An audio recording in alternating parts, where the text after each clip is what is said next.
France Culture. Les midis de culture. Marie Sorbier.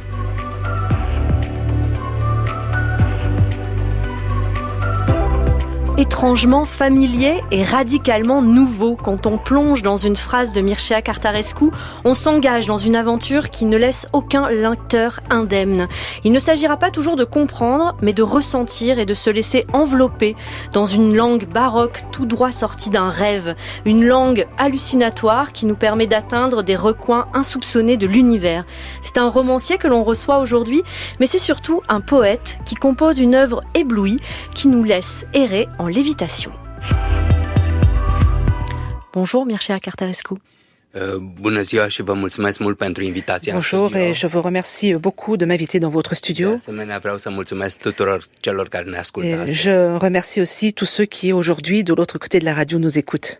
Et bonjour à vous, Laure Hinkel, vous êtes la traductrice de Mircea Cartarescu dans cette nouvelle parution et vous serez aussi la voix française pour cet entretien. Nous vous recevons aujourd'hui à l'occasion de la sortie de cette nouvelle traduction. C'est le premier tome de votre trilogie qui change de nom. Nous découvrions en 1999 Orbitor, puis en 2005 L'œil en feu pour finir en 2009 avec L'aile tatouée.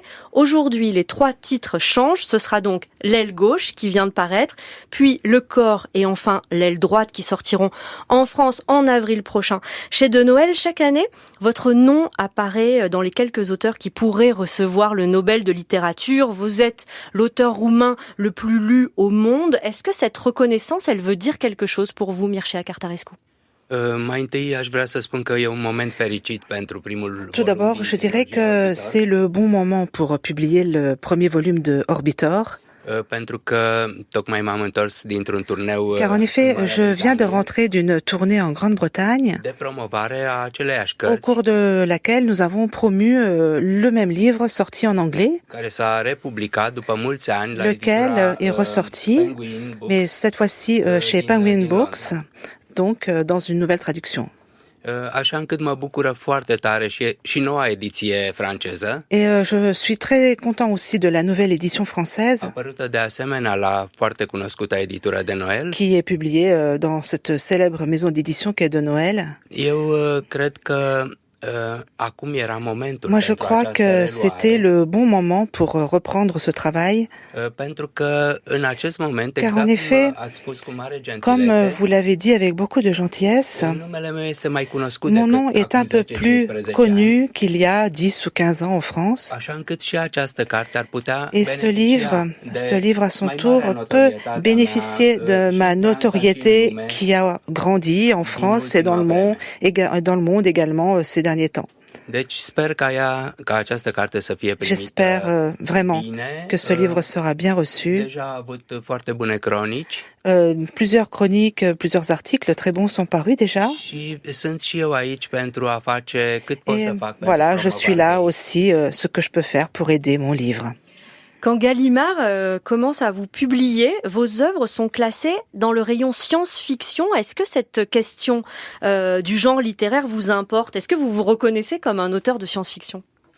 Firește că a fost o decizie Alors, ciudată il est din partea lor. bien évident que ça a été une décision étrange de leur part. Bineînțeles că nu sunt autor de Je science suis fiction, pas du tout un auteur de science-fiction, dar iubesc genul foarte mais en tare. revanche, il est vrai que j'aime beaucoup ce genre. Așa că n-am fost atât de surprins Alors și de bon, j'ai șocat pas cum ar fi été trebuit, aussi surpris et choqué qu'il aurait fallu, pentru că în copilărie eu am pornit parce que il faut dire quand même que dans mon enfance, j'ai commencé par lire de très nombreux livres de science-fiction. și cred că este bine Et pentru moi, orice copil je să crois înceapă que așa, c'est bien que chaque enfant commence par lire ce genre de livres, pentru că acest lucru dezvoltă car imaginația c'est très bon pour développer l'imagination, și te transportă în lumii et speciale. cela transporte le lecteur dans des mondes particuliers, spéciaux. De asemenea, au o putere de atracție deosebită asupra Et tinerilor. ces livres ont aussi une force d'attraction très importante sur la jeunesse. Și de altfel, ce înseamnă science D'ailleurs, fiction? qu'est-ce que c'est que la science-fiction? Decât admirația pentru știință și Sinon, pentru une ficțiune. admiration pour la science à la fois et la fiction aussi. Eu am nenumărate hobby-uri, sunt un om Alors, foarte il curios. faut que je vous dise que je suis un homme très curieux. J'ai beaucoup de hobbies. Între ele, Et parmi ceux-ci, între ele, on peut compter sunt numeroase ramuri științifice care mă interesează toutes enorm. les branches de la science m'intéressent énormément.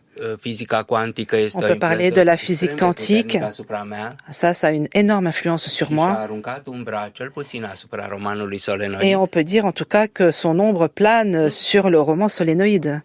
De asemenea, mă interesează entomologia foarte mult. L'entomologie m'intéresse également beaucoup. Ca și Vladimir Nabokov, aș fi vrut să fiu Comme Vladimir Nabokov, moi j'aurais bien aimé être un spécialiste dans les papillons, par exemple.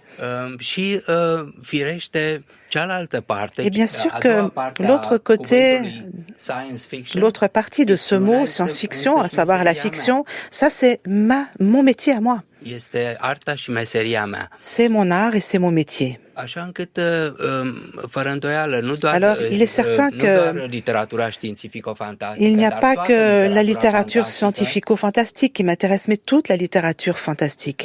au fost puncte de plecare pentru propriile mele scrieri. Et qui ont été des points de départ pour ma propre écriture. Alors la meilleure façon d'entrer dans votre œuvre, Mircea Cartarescu, c'est encore de la lire.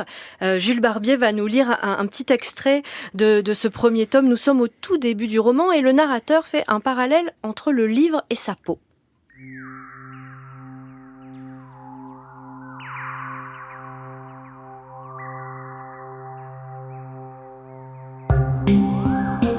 On allait me gratter mon enluminure. Et par-dessus, en caractères égaux et serrés, serait écrit un texte autoritaire, tombant avec une lourdeur de tenture. Aujourd'hui, à mi-chemin de l'arc de ma vie, ayant lu tous les livres, y compris les ouvrages tatoués sur la lune et sur ma peau, les livres écrits avec la pointe de l'aiguille au coin de mes yeux, à l'heure où j'ai vu et eu assez, à l'heure où j'ai déréglé tous mes sens, où j'ai aimé et haï, où j'ai élevé d'immortels monuments de cuivre, où j'ai attendu à n'en plus pouvoir le petit Dieu, ayant mis tant de temps à comprendre que je ne suis qu'un sarcopte, creusant ses galeries dans son antique pot de lumière, quand les anges peuplent mon cerveau comme des spiroquettes, quand j'ai été gâté par toute la douceur du monde, et quand s'en sont allés avril, mai et juin.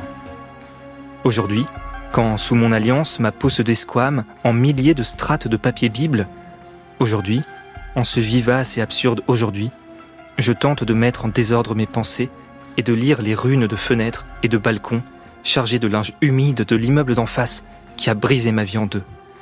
De sorte que je suis comme le Nautile, lequel mure chaque compartiment devenu trop petit et se déplace dans un autre plus grand, au fil de la spirale de nacre qui résume ma vie. Mais ce texte n'est pas de main humaine, et je ne peux pas le déchiffrer. Ce qui est resté de l'autre côté, ma naissance, mon enfance et mon adolescence, transparaît parfois à la faveur d'une porosité du mur gigantesque, en lambeaux longs et énigmatiques, déformés en anamorphoses et raccourcis, pulvérisés par les milieux de diffraction, innombrables, qui les transportent jusque dans ma petite chambre, où je retourne parfois.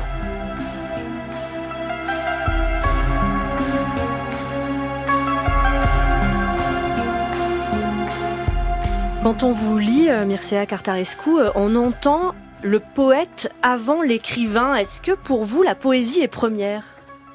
Poezia a fost întotdeauna La poésie a toujours été pour moi culminarea ideii de le literatură. comble de l'idée de littérature. Și aș merge și mai departe, Et j'irai culminarea même plus cunoașterii loin, umane. parce que c'est pour moi un comble de la connaissance humaine. Cunoașterea umană, după cum știți, are mai multe La connaissance direcții. humaine, comme vous le savez, elle a plusieurs directions, Matematica, științele, plusieurs branches, les mathématiques, les sciences, la philosophie, teologia la chiar, théologie même aussi, artele les și arts multe alte domenii, et bien d'autres domaines également. dar fiecare dintre ele se Mais legitimează chacun trouve sa légitimité prin ceea ce ei numesc și savanții și artiștii dans numesc ce que grație. aussi bien les hommes de science que les artistes et les savants nomment l'état de grâce. Matematicienii vorbesc de Les formule mathématiciens grațioase, parlent de formules gracieuses, par exemple, ca și oamenii de știință, tout comme les hommes de science ca și artiștii. et les artistes. Ori grația universală, care este culminarea cunoașterii, Or, la după grâce părerea mea, universelle, qui est le sommet de la connaissance, poartă și numele de poezie. porte aussi ce nom qu'est poésie. Așa încât eu mă consider poet. Donc moi je me considère comme étant un poète. Cred că sunt născut poet pentru Et că je nu pense poți que je învăța să suis fii né poet. poète parce que finalement c'est pas une chose qu'on apprend.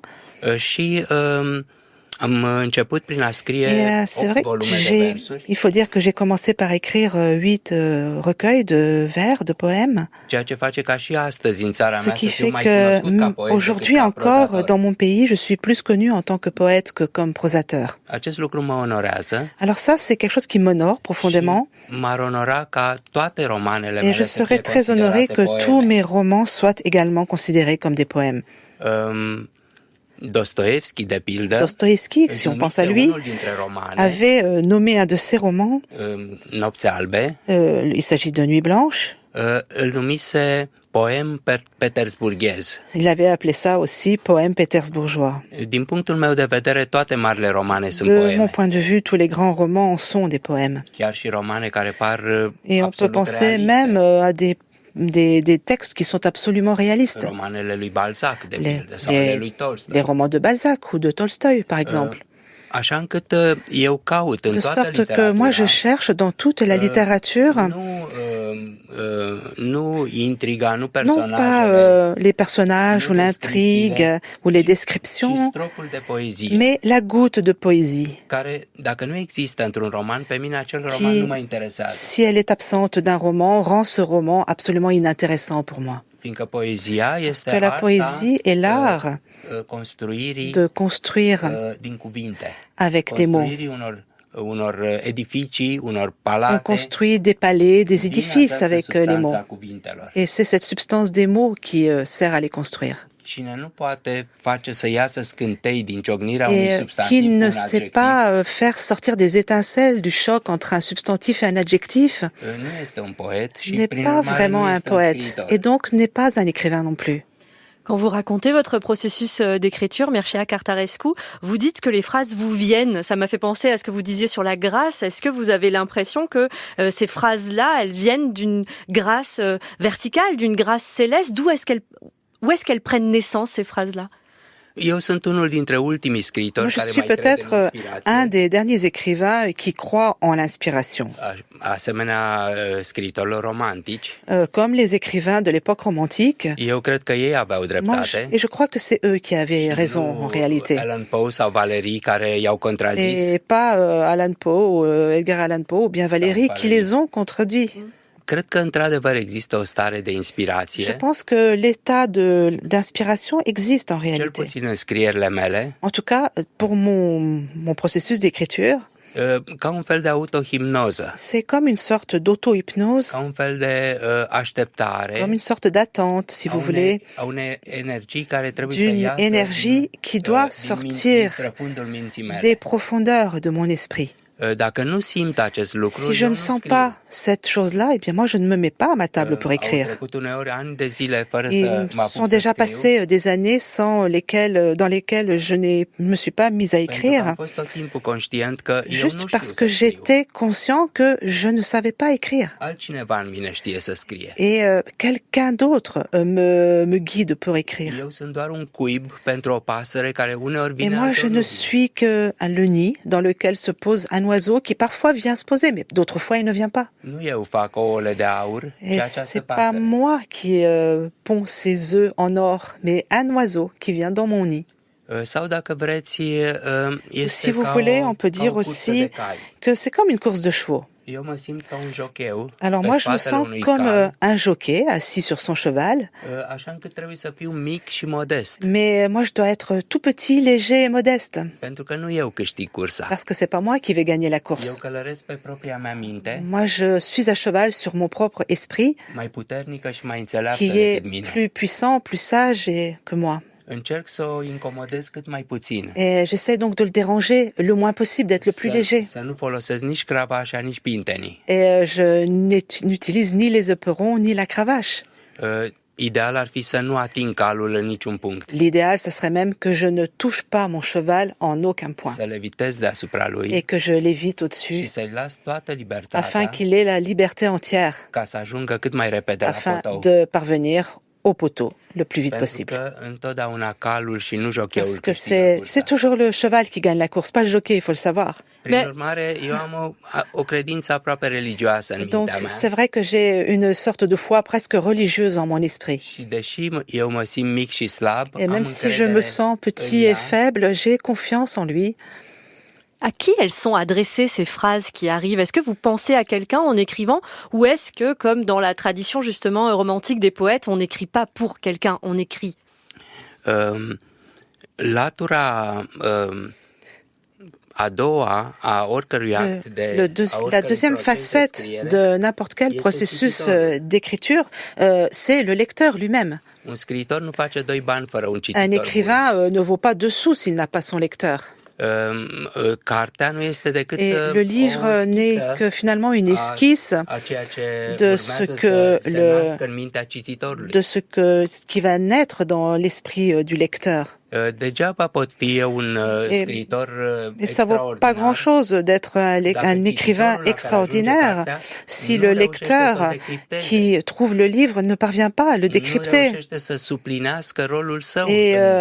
et qui n'arrive pas à être complémentaire dans son rôle pour ce livre-là.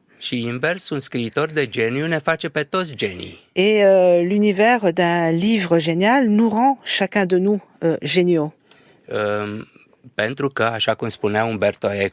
Comme disait Umberto Eco, le lecteur idéal doit avoir à l'intérieur la même encyclopédie que l'écrivain. Alors moi, je suis toujours à la recherche de ce lecteur idéal. Et j'aime absolument tous mes lecteurs, tous autant qu'ils sont. Mais il faut bien dire que je cherche toujours cette personne rare qui, après avoir lu un de mes livres, arrivera à moi ou me donnera un coup de fil pour me dire « Mais votre livre a changé ma vie ». Et ça m'est arrivé à 2 ou 3 fois au cours de ma vie. Et je dois vous dire que c'est le paradis. Je pense que tout écrivain désire vivre ça.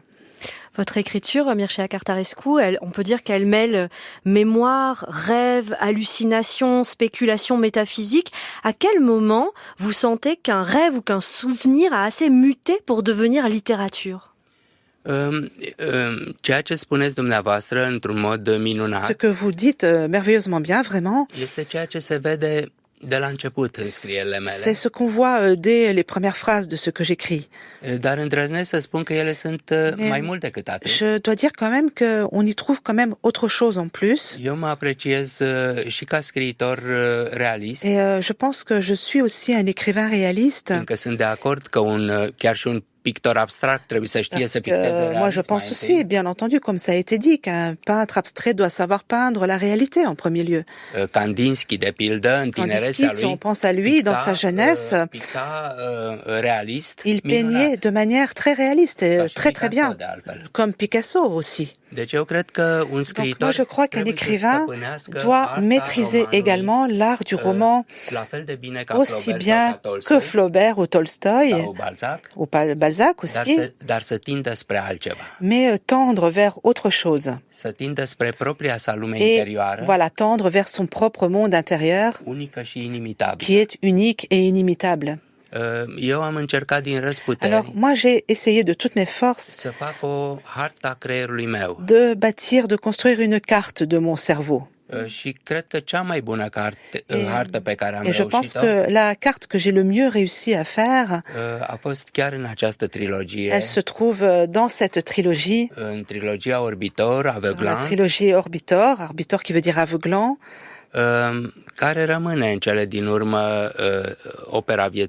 et qui reste, je pense, qui restera l'œuvre de ma vie.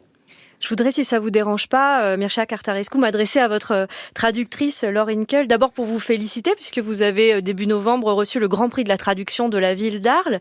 Qu'est-ce qu'elle a de particulier, cette langue de Cartarescu, quand on la traduit en français? Comment vous pourriez la décrire dans sa matière même?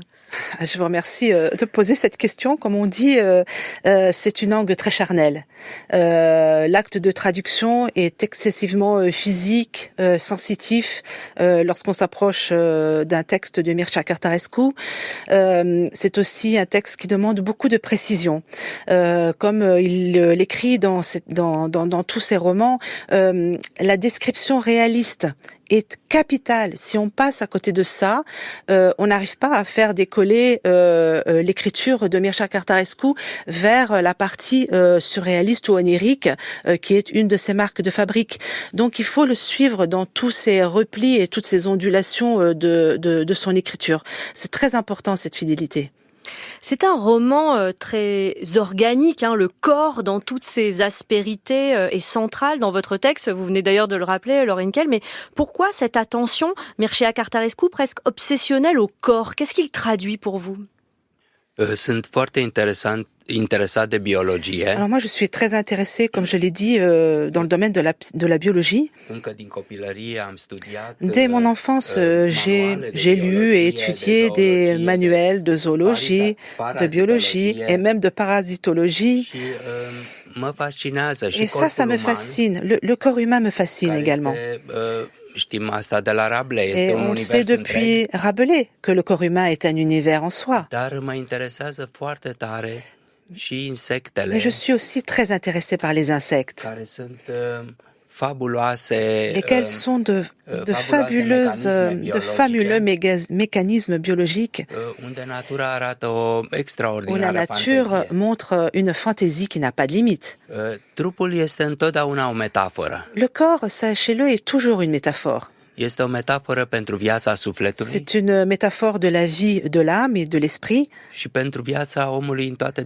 une métaphore de la vie dans tous ces domaines. Dans le corps, nous avons des organes vitaux et certains qui sont un petit peu moins importants, mais tous ensemble constituent un schéma qui est absolument unique. On a l'impression que le petit doigt de la main gauche n'a pas son importance,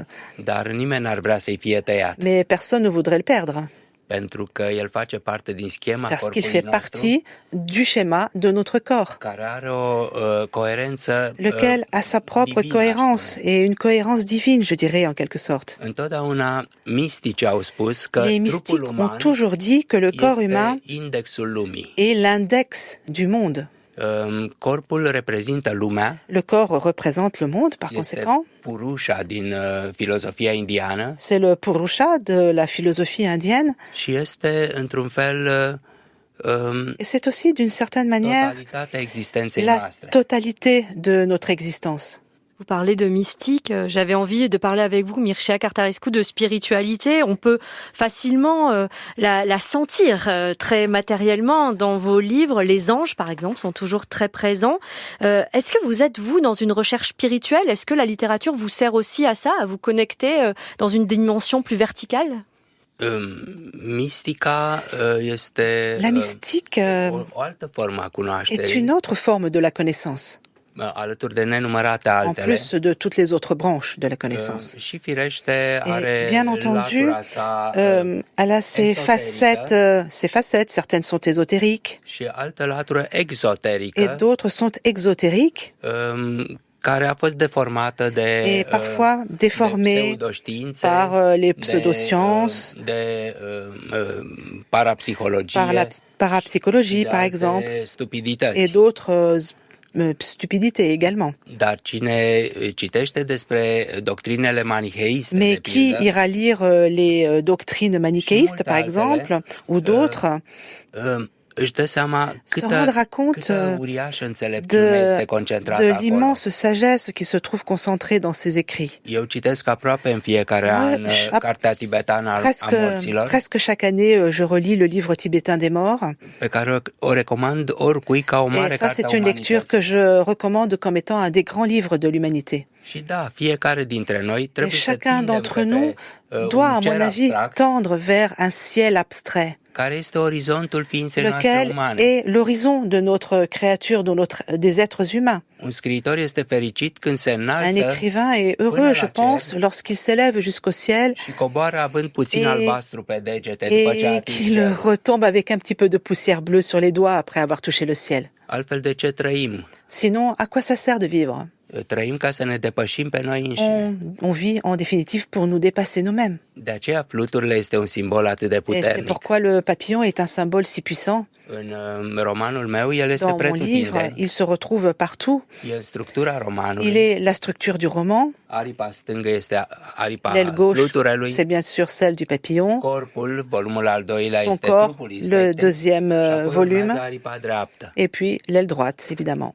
Pentru că, așa cum spunea Roger Caillois, Comme disait Roger Caillois, fluturile este un simbol natural. le papillon fait partie des symboles naturels. Oamenii au observat Les hommes metamorfoza ont observé de tout temps la métamorphose de și ce au găsit o papillon corespondență et cu ont trouvé metamorfoza une umană. parfaite correspondance avec la métamorphose de l'être humain Ca și aussi. fluturile, pe pământ noi suntem omizi. Comme le papillon, nous sur Terre, nous sommes à l'état de chenille. Ca și fluturile, la sfârșitul vieții ne Et închidem comme într-o crisalidă, le papillon, à la fin de notre vie, on s'enferme dans une chrysalide, adică în sicriul în care suntem înmormântați. dans le cercueil dans lequel on va être enterré. Și oamenii din totdeauna, Et văzând că din les gens, depuis crisalidă toujours, lorsqu'ils ont vu que de la chrysalide iese o ființă înaripată elle și sortait minunată, une créature ailée et absolument merveilleuse, și-au imaginat că și ils noi, ont imaginé oamenii, que nous vom aussi, cunoaște o nous resurecție. connaîtrons une După résurrection. moarte vom ajunge ființe înaripate și Et qu'après nemuritoare. notre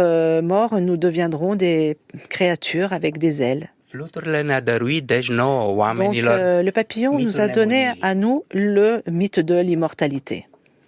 Nous sommes déjà à la fin de cet entretien, Mircea Cartarescu, mais en quelques secondes, on a souvent dit que l'aile gauche était un Kafka halluciné. Est-ce que vous êtes d'accord avec cette phrase? Mulți critici De nombreux critiques ont tenté de donner une définition de ma manière d'écrire. ca o combinație Et ils ont souvent parlé d'une sorte de combinaison de Franz Kafka et de Marcel Proust, spunând uneori că aș en fi disant un Kafka parfois colorat que je serais un Kafka coloré sau un Proust ou bien un Proust în alb-negru, en noir et blanc. în tuș negru. Voilà, à l'encre noire.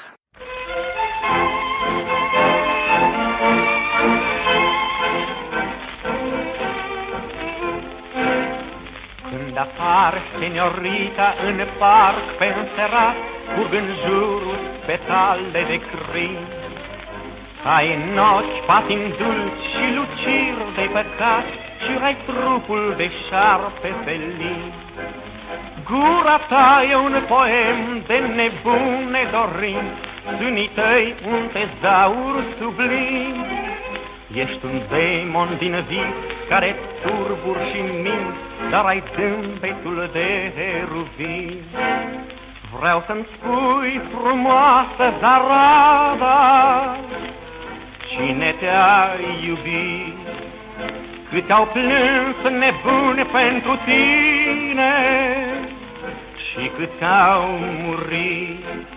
Ça chante dans le studio. Merci beaucoup Mircea Cartarescu et merci à Laure Hinkel. Le premier tome de votre trilogie L'aile gauche vient de paraître dans une nouvelle traduction aux éditions de Noël. Et pour se quitter, on écoute Zaraza, tango argentin chanté en roumain par Christian Vasile en 1931, que l'on retrouve d'ailleurs dans votre livre.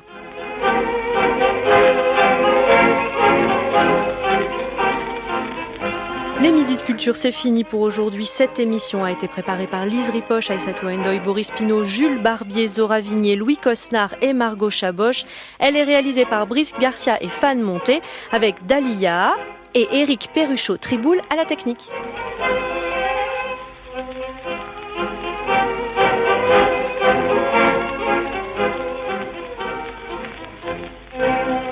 Vreau să-mi spui, frumoasă zarada, cine te-a iubit, cât au plâns nebuni pentru tine și cât au murit. Vreau să-mi dai gura-ți dulce zarada, să mă îmbetezi mereu de a ta sărutare zarada. Vreau să mor și eu.